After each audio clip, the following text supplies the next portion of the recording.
नमस्कार दोस्तों, मैं हूं विजय यादव और आप देख रहे हैं आपका अपना यूट्यूब चैनल सक्षम करियर क्लासेस। तो दोस्तों, आपका अपने यूट्यूब चैनल सक्षम करियर क्लासेस में आपका बहुत बहुत स्वागत है। और बताइए आप लोग कैसे हैं। मैं आशा करता हूं आप लोग बिल्कुल स्वस्थ होंगे, व्यस्त होंगे, मस्त होंगे। तो जैसा कि मैंने कहा था कि अगर आप कंपटीशन की तैयारी कर रहे हैं, कॉम्पिटिटिव एग्जाम की तैयारी कर रहे हैं, यूपी टेट की तैयारी कर रहे हैं, सीटेट की तैयारी कर रहे हैं, सुपर टेट की तैयारी कर रहे हैं, या फिर एसएससी जीडी की तैयारी कर रहे हैं, या उत्तर प्रदेश पुलिस की तैयारी कर रहे हैं, या यूपीएसआई का तैयारी कर रहे हैं, तो ये जो या यूपी ट्रिपल एससी लेखपाल वगैरह की तैयारी कर रहे हैं, तो ये जो सिलेबस आपको हिंदी में मिलने वाला है ये आपके लिए बहुत महत्वपूर्ण साबित होने वाला है। जैसा कि आपको पता है, इसके पहले मैं ऑलरेडी वीडियो डाल चुका हूँ। वर्णमाला का एक वीडियो आपको मिल चुका है जिसमें मैं स्वर और व्यंजन के बारे में मैं आपको बता चुका हूं, जिसका लिंक आपको इसके डिस्क्रिप्शन में मिल जाएगा। तो अब हम बात करते हैं आज स्वर के बारे में।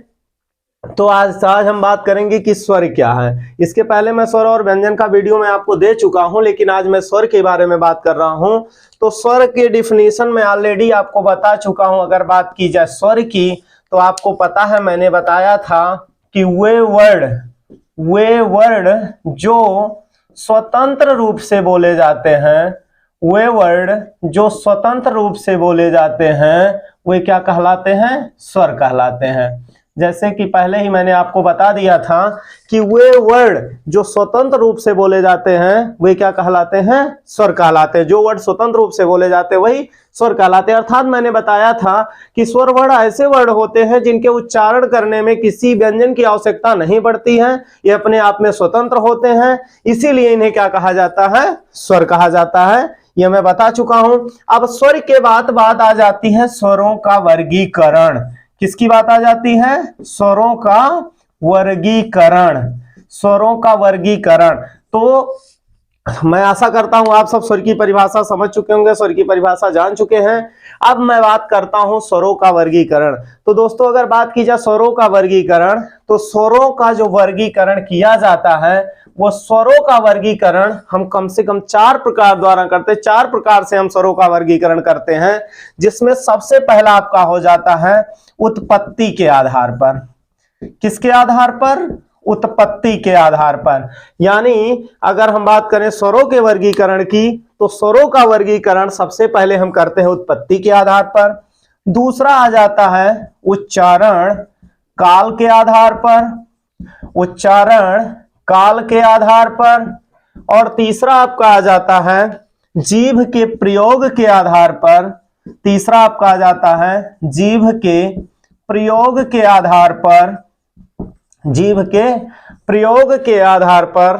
और चौथा आपका होता है मुंह। चौथा आपका हो जाता है मुंह खुलने के आधार पर। मुंह खुलने के आधार पर। मुंह खुलने के आधार पर। तो दोस्तों, जैसा कि मैंने पहले बता दिया कि आपको स्वर के बारे में मैं पहले बता चुका हूं। आज का हमारा टॉपिक है कि स्वर क्या होता है। तो स्वर का परिभाषा भी मैं बता चुका। अब हम बात करने जा रहे हैं स्वरों के वर्गीकरण। तो मैंने आपको पहले ही बता दिया, अगर बात की जाए स्वरों के वर्गीकरण की, तो स्वरों का वर्गीकरण हम 4 प्रकार से कर सकते हैं। कितने प्रकार से कर सकते हैं? 4 प्रकार से कर सकते हैं। काफी ऐसे क्वेश्चंस मिलते हैं आपको स्वर से जिसमें आपको प्रॉब्लम क्रिएट होती है, आप जान नहीं पाते हैं कि वास्तव में क्या, कैसे, कहां है। वो सारे कंफ्यूजन आज आपका दूर हो जाएगा। तो अगर बात की जाए स्वरों के वर्गीकरण की, तो स्वरों का वर्गीकरण हम 4 प्रकार से करते हैं। जैसा कि मैंने बताया, पहला आपका होता है उत्पत्ति के आधार पर, दूसरा होता है उच्चारण काल के आधार पर, तीसरा होता है जीभ के प्रयोग के आधार पर, और चौथा होता है मुंह के खुलने के आधार पर। जी हां दोस्तों, तो हम सबसे पहले हम बात करने वाले हैं कि उत्पत्ति के आधार पर। सबसे पहले हम बात करने वाले हैं उत्पत्ति के आधार पर। तो उत्पत्ति के आधार पर जो आपके स्वरों के भेद होते हैं, उत्पत्ति के आधार पर आपके स्वर के 2 भेद होते हैं। पहला कहा जाता है मूल स्वर और दूसरा आपका होता है संधि स्वर। पहला होता है मूल स्वर और दूसरा होता है संधि स्वर। बात समझ में आ गई? क्लियर हो गया कि अगर बात की जाए उत्पत्ति के आधार पर, तो उत्पत्ति के आधार पर स्वर के 2 भेद होते हैं, मूल स्वर और संधि स्वर। मूल स्वर और संधि स्वर। अब अगर बात की जाए मूल स्वर की, किसकी बात की जाए, मूल स्वर की बात की जाए तो आपको पता है कि मूल स्वर कितने होते हैं, मूल स्वर होते हैं 4, अ ई उ और री। मूल स्वर कितने होते हैं, 4 होते हैं। जी हाँ दोस्तों, आपको ये जानना जरूरी है। अक्सर क्वेश्चन, सबसे ज्यादा क्वेश्चन यहां से पुटअप होता है, इनमें से मूल स्वर कौन है, इसमें से संधि स्वर कौन सा, इसमें दीर्घ स्वर कौन सा है। तो हम बात कर रहे हैं कि मूल स्वर, अगर मूल स्वर की बात की जाए तो मूल स्वर कितने होते हैं, 4 होते हैं, आ ई उ री। मूल स्वर कितने होते हैं, मूल स्वर 4 होते हैं, आ ई उ री।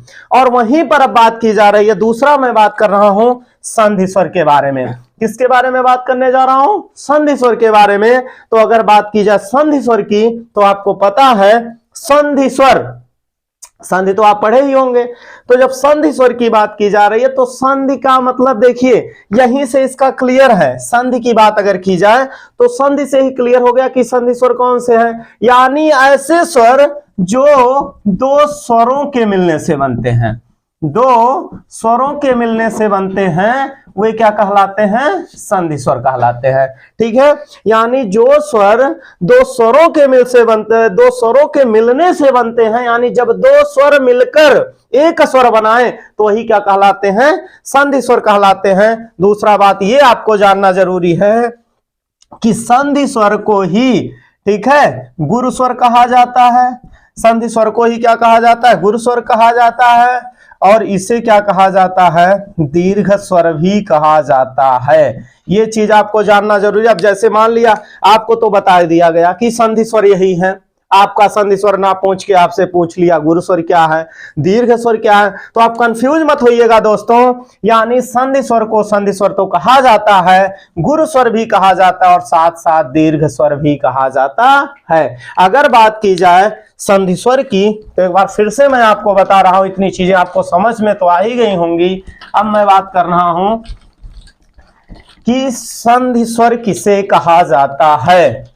ठीक है, तो हम बात करने वाले हैं किसके बारे में, संधि स्वर के बारे में। तो जैसा कि संधि स्वर के बारे में मैंने आपको बता दिया कि संधि स्वर वे स्वर कहलाते हैं जो 2 स्वरों के मिलने से बनते हैं, जो 2 स्वरों के मिलने से बनते हैं वे क्या कहलाते हैं, संधि स्वर कहलाते हैं। जो स्वर 2 स्वरों के मिलने से बनते हैं वे क्या कहलाते हैं, संधि स्वर कहलाते हैं। और दूसरी बात मैंने बताया कि संधि स्वर को ही गुरु स्वर कहा जाता है और इसे ही फिर क्या कहा जाता है, दीर्घ स्वर कहा जाता है। तो दोस्तों आपको बिल्कुल कंफ्यूज नहीं होना है, चाहे आपसे संधि स्वर पूछे या गुरु स्वर पूछे या दीर्घ स्वर पूछे, आपको बताना यही है। यानी संधि स्वर, गुरु स्वर और दीर्घ स्वर के नाम से इसे जाना जाता है। अब बात किया जा रहा है आपके जो संधि स्वर होते हैं वो संधि स्वर कौन कौन से होते हैं। ठीक है, तो अब बात किया जा रहा संधि स्वर के प्रकार की। तो संधि स्वर जो होते हैं वो 2 प्रकार के होते हैं दोस्तों।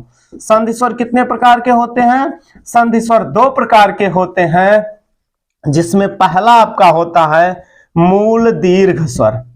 क्या होता है, मूल दीर्घ स्वर। और दूसरा आपका हो जाता है संयुक्त स्वर। पहला क्या हो जाता है, मूल दीर्घ स्वर, और दूसरा आपका हो जाता है क्या, संयुक्त स्वर। यानी अगर बात की जाए मूल, यानी मैंने बताया संधि स्वर आपके समझ में आ गया, जो 2 स्वरों के मिलने से बनते हैं उन्हें ही क्या कहा जाता है, संधि स्वर कहा जाता है, या फिर क्या कहा जाता है, गुरु स्वर कहा जाता है, या दीर्घ स्वर कहा जाता है। और मैंने बताया कि अगर संधि स्वर की बात की जाए तो संधि स्वर 2 प्रकार के होते हैं, एक मूल दीर्घ स्वर होता है और दूसरा संयुक्त स्वर होता है। तो इस वीडियो में हम बात करने वाले हैं केवल मूल दीर्घ स्वर के बारे में। तो मूल दीर्घ स्वर किन्हें कहा जाता है, मूल दीर्घ स्वर किन्हें कहा जाता है। जब मूल दीर्घ स्वरों की बात आएगी तो आपको डिफाइन इतने करना है, जो मूल स्वरों के मिलने से बनते हैं, जो मूल स्वरों के मिलने से बनते हैं वही क्या कहलाते हैं, बनते हैं, वे मूल दीर्घ स्वर कहलाते हैं, वे मूल दीर्घ स्वर कहलाते हैं। बस जी हाँ दोस्तों, आपको डिफाइन इतने करना है कि वे स्वर जो मूल स्वरों के मिलने से बनते हैं वही क्या कहलाते हैं, मूल दीर्घ स्वर कहलाते हैं। जो मूल स्वरों के मिलने से बनते हैं वही दोस्तों मूल दीर्घ स्वर कहलाते हैं। जैसे आपके अगर बात की जाए मूल दीर्घ स्वर कितने होते हैं, तो मूल दीर्घ स्वर आपके पास 3 होते हैं, आ, ई और उ। मूल दीर्घ स्वर आपके कितने होते हैं, 3 होते हैं। कितने होते हैं, केवल 3 होते हैं मूल दीर्घ स्वर। ध्यान दीजिएगा, कंफ्यूज मत होइएगा। तो मूल दीर्घ स्वर की अगर बात की जाए तो मूल दीर्घ स्वर मैंने बताया 3 होता है, आ, ई, उ। अब बात अगर की जाए मूल दीर्घ स्वर की, तो मैंने बताया कि ये मूल स्वरों के मिलने से ही बनते हैं। तो मूल स्वर कैसे बनते हैं, जैसे मूल स्वर में मैंने बताया 4 मूल स्वर मैंने बताया था 4, आ, ई, उ और री। यही 4 मैंने आपको क्या बताया था, मूल स्वर बताया था। अब यहां पर देखिए, अगर आ को आ से मिलाओगे तो बनेगा क्या, आ। अगर ई को ई से मिलाओगे तो बनेगा क्या, ई। और अगर उ को उ से मिलाओगे तो बनेगा क्या, ओ। बात समझ में आई ना।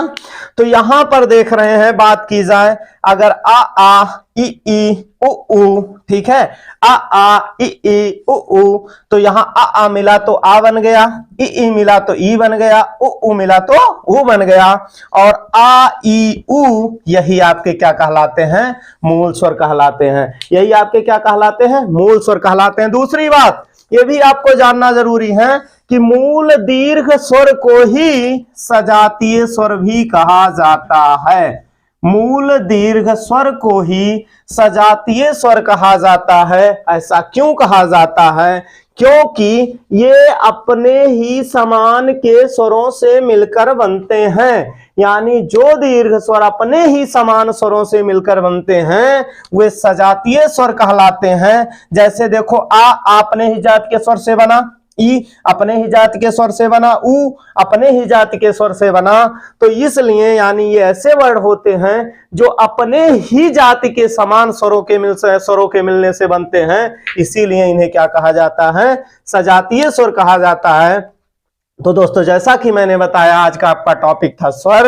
स्वर में मैंने बताया मूल स्वर होते हैं 4, आ, ई, उ, री। वहीं पर बात आ गई संध्या मूल स्वरों के वर्गीकरण की। तो सबसे पहले मैंने बात किया उत्पत्ति के आधार पर। तो उत्पत्ति के आधार पर स्वर के 2 भेद होते हैं। एक होता है आपका मूल स्वर, दूसरा होता है संधि स्वर। और वहीं पर मैंने बताया मूल स्वर आपके 4 होते हैं। जब बात संधि स्वर की गई तो संधि स्वर के मैंने 2 भेद बताया, एक मूल दीर्घ स्वर, एक संयुक्त स्वर। तो मूल दीर्घ स्वर के बारे में मैंने बता दिया कि जो मूल स्वरों के मिलने से बनते हैं वही आपके मूल दीर्घ स्वर कहलाते हैं, या अपने ही समान स्वरों के मिलने से बनते हैं वही मूल दीर्घ स्वर कहलाते हैं। और अपने ही समान स्वरों के मिलने के कारण ही इन्हें सजातीय स्वर भी कहा जाता है। और इनकी संख्या कितनी होती है, केवल 3 होती है। जी हाँ दोस्तों, तो मैं आशा करता हूं कि आप लोग अच्छे से समझ में आ गया होगा, अच्छे से आप लोग समझ गए होंगे। अगर समझ में आ गया होगा तो वीडियो को लाइक जरूर करिएगा। अगर आप हमारे चैनल पर नए हैं तो चैनल को सब्सक्राइब कर लीजिएगा, बेल आइकन दबाना मत भूलिएगा, ताकि नया वीडियो आपको जैसे ही अपलोड किया जाए तुरंत आपको नोटिफिकेशन मिल जाए। सो बहुत बहुत धन्यवाद।